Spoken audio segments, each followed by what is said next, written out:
देश में केंद्र की मोदी सरकार और खास तौर पर गृह मंत्रालय संभाल रहे देश के गृह मंत्री अमित शाह किस तरीके से सरकारी मशीनरियों का इस्तेमाल कर रहे हैं, वो चेहरा किसी से छिपा हुआ नहीं है। साहब जब जिसको जिस जगह पर ऑर्डर दे दे उस जगह पर जा कर के छापेमारी जो है वो शुरू हो जाती है और तमाम तरीके से लोगों के सामानों को जब्त कर लिया जाता है और बिना किसी नोटिस के, बिना किसी इंफॉर्मेशन के उन लोगों को उठा करके किसी भी जगह ले जाया जाता है, जिसका सिलसिला लगातार देश में जारी है। और ये हमले जो हैं अब पत्रकारों के ऊपर भी बढ़े हैं, जिसकी तस्वीर बीते कुछ दिनों पहले सामने आई, जहां पार्लियामेंट में खड़े होकर के देश के गृह मंत्री ये बताते हैं कि कुछ चैनल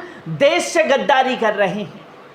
3000 करोड़ रुपए जो हैं वो चीन से उन्होंने लिए हैं और मैं उस चैनल का नाम लेना चाहता हूं, न्यूज़ क्लिक।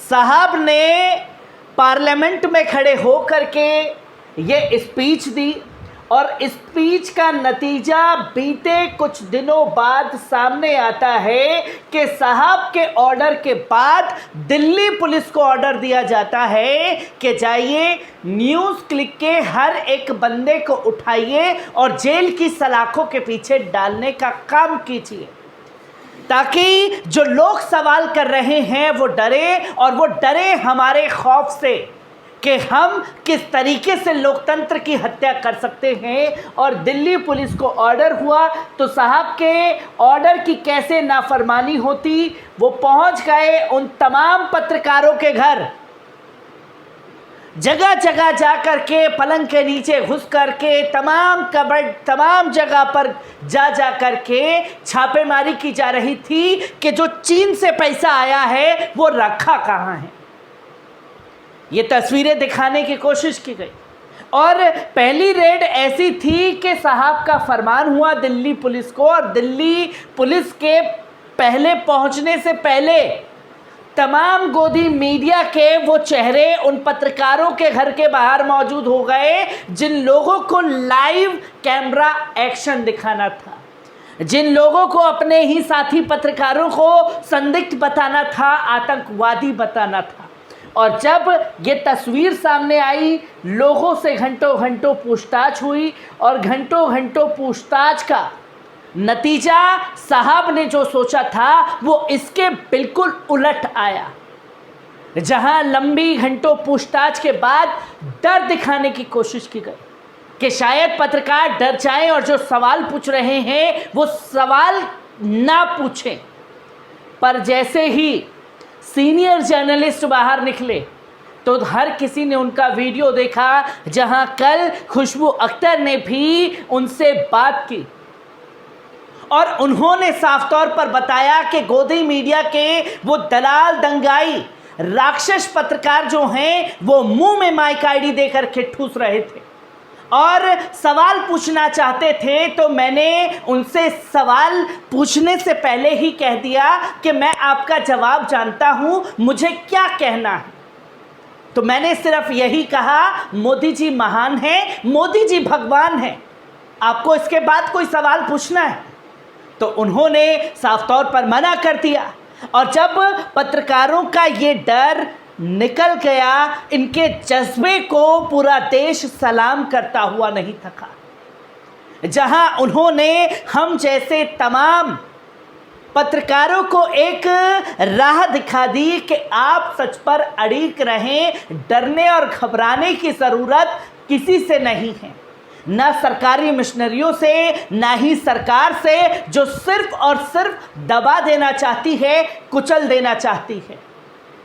और इसी के साथ साथ हमने कई मीडिया चैनल पर देखा, ख़ासतौर पर गोदी मीडिया के वो एंकर जश्न मना रहे थे, वो हर्षोल्लास से कह रहे थे कि संदिग्ध पकड़े गए, संदिग्ध पकड़े गए। नाच गाना चलता रहा कि देखिए बड़ी खबर आ रही है, सबसे बड़ी खबर, इतनी बड़ी खबर, इतनी बड़ी खबर कि दुनिया में भी इतनी बड़ी खबर नहीं देखी हो। हर एक एंकर जो है अपने गले पर जोर दे करके बड़ी बड़ी खबर बताने लगा और बड़ी बड़ी छोड़ने लगा इन पत्रकारों को लेकर के। और जब ये नौटंकी लगातार जा रही थी तो विदेशी मीडिया जहां पत्रकारों के घर पर छापे मार रहे थे, छापे मारे जा रहे थे, पड़वाए जा रहे थे, उन्हीं छापों को लेकर के मोदी हुकूमत की मंशा को हर एक विदेशी मीडिया ने पूरी तरीके से छाप दिया।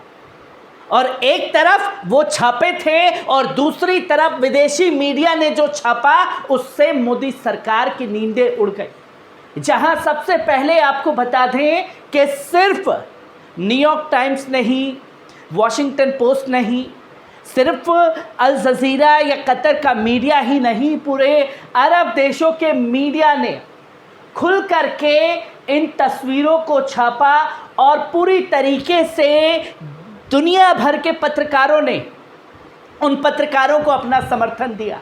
जहां कतर के प्रसारक अल जजीरा ने इस विषय पर लिखा कि भारत में पुलिस ने चीन का प्रोपेगेंडा चलाने के लिए विदेशी फंड लेने के आरोप में देश के प्रमुख पत्रकारों और एक समाचार वेबसाइट के संपादक प्रबीर पुरकास्त को कड़े आतंकवाद विरोधी कानून के तहत गिरफ्तार किया। गिरफ्तारी से पहले दिल्ली पुलिस ने कई पत्रकारों के घरों पर छापे मारे और उनके फ़ोन लैपटॉप जब्त कर लिए। अल जजीरा लिखता है कि 17 अगस्त को न्यूज़ क्लिक और इसके पत्रकारों के खिलाफ यूएपीए की धाराओं के तहत मामले दर्ज किए गए। न्यूयॉर्क टाइम्स ने एक रिपोर्ट की थी जिसमें दावा था कि अमेरिका के बिजनेसमैन नेविल रॉय सिंगमा ने न्यूज़ क्लिक को फंड दिया। सिंगमा चीन की कम्युनिस्ट पार्टी के समर्थक हैं और वो चीन के प्रोपेगेंडा को फैलाने के लिए वहाँ की सरकार के साथ मिलकर काम कर रहे हैं। न्यूज़ क्लिक ने इस तरह के अपराधों को पूरी तरीके से खारिज किया। ब्रिटिश अखबार फाइनेंशियल टाइम्स ने भी इस पर लिखा कि एक पुलिस अधिकारी ने एक एफटी को बताया कि गैर कानूनी गतिविधि रोकथाम कानून वाले एक केस में 46 संदिग्धों से पूछताछ की गई और उनके आवास पर छापे मारे गए। साथ ही जांच के लिए उनके डिजिटल डिवाइस को दस्तावेजों को पूरी तरीके से जब्त कर लिया गया। इस न्यूज़ वेबसाइट के मालिक पर आरोप है कि उन्होंने चीनी व्यापारी से फंड लिया और 2020 में लद्दाख में चीन और भारत के बीच हुई झड़प के बाद से मोदी सरकार ने चीनी कंपनियों और ऐप्स के खिलाफ सख्त रुख अपनाया।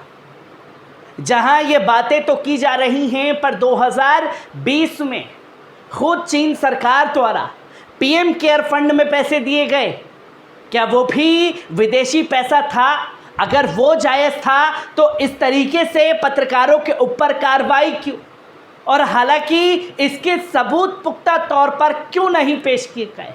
और सवाल ये भी खड़ा हो जाता है कि जब ये डील हुई, जब पत्रकारों के पास पैसे पहुंचे तो तभी उन्हें गिरफ्तार क्यों नहीं किया गया? क्योंकि ये एक बड़ा फेलियर दिखाता है तमाम सरकारी एजेंसियों का। अगर मोदी सरकार के हिसाब से बात करें तो जहां इसी को लेकर वॉशिंगटन पोस्ट ने लिखा, कड़े आतंकवाद कानून वाले केस में भारतीय पुलिस ने न्यूज़ क्लिक से जुड़े 46 पत्रकारों और कंट्रीब्यूटर्स घरों पर छापेमारी की और उनके फ़ोन लैपटॉप जब्त किए। न्यूज़ क्लिक भारत सरकार की आलोचना करने वाला एक वामपंथी न्यूज़ आउटलेट है। प्रधानमंत्री नरेंद्र मोदी के मीडिया पर तेज होते हमले ये ताज़ा नमूना है। सालों से मोदी सरकार न्यूज़ क्लिक पर वित्तीय अनियमितताओं का आरोप लगाती रही है, लेकिन इस साल अगस्त से मोदी सरकार ने न्यूज़ वेबसाइट की स्क्रूटनी को तेज़ कर दी थी और आरोप लगाया था कि चीनी न्यूज़ वेबसाइट ने फंड लिया है।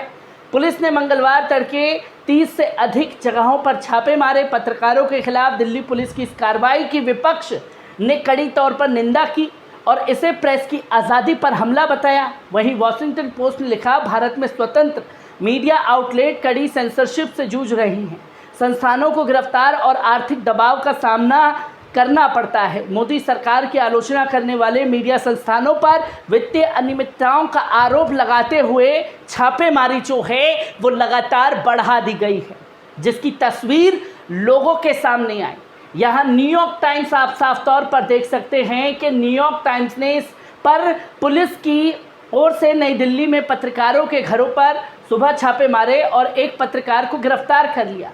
मोदी सरकार की रिपोर्ट करने वाली पुलिस की स्पेशल सेल विंग ने पत्रकारों पर यह कार्रवाई न्यूज़ क्लिक पर 2021 में भारतीय वित्तीय जुड़े मामले की जांच करने वाली ईडी के अधिकारियों ने छापा मारा। 2 महीने पहले न्यूयॉर्क टाइम्स ने एक रिपोर्ट छापी थी जिसमें दावा किया कि न्यूज़ क्लिक उस इंटरनेशनल नेटवर्क का हिस्सा है जिसकी फंडिंग चीन की कम्युनिस्ट पार्टी के समर्थक बिजनेसमैन कर रहे हैं, जिसकी तस्वीरें लोगों के सामने आई और पूरा का पूरा चिट्ठा जो है वो छापा गया। यहाँ द गार्जियन ने लिखा, न्यूयॉर्क टाइम्स ने लेख के बाद न्यूज़ क्लिक की चीन फंडिंग बीजेपी सांसदों ने उठाया। इसके तुरंत बाद न्यूज़ क्लिक ने ट्विटर अकाउंट को कुछ समय के लिए निलंबित कर दिया और इस पर भारत सरकार की केंद्र सरकार की जांच शुरू कर दी गई। पर यहाँ सवाल उठाए गए कि वरिष्ठ पत्रकार प्रंजोय गुहा को गिरफ्तार किया गया। एडिटर गिल्स ने बताया कि घटनाक्रम से लेकर हम लोग चिंता में हैं। आप सोचिए कि सीधे तौर पर पत्रकारों के ऊपर हो रहे हमलों को विदेशी मीडिया ने प्रमुखता से छापा और हर किसी ने उन्हें पत्रकार बताया। पर शर्म आनी चाहिए देश की गोदी मीडिया को, जो उन पत्रकारों को संदिग्ध बता रही थी, आतंकवादी करारते रही थी और तमाम आरोपों में उनका मीडिया ट्रायल किया जा रहा था। हर एक तस्वीर, हर एक पहलू को आपके सामने रखता रहूँगा। दीजिए इजाज़त, शुक्रिया।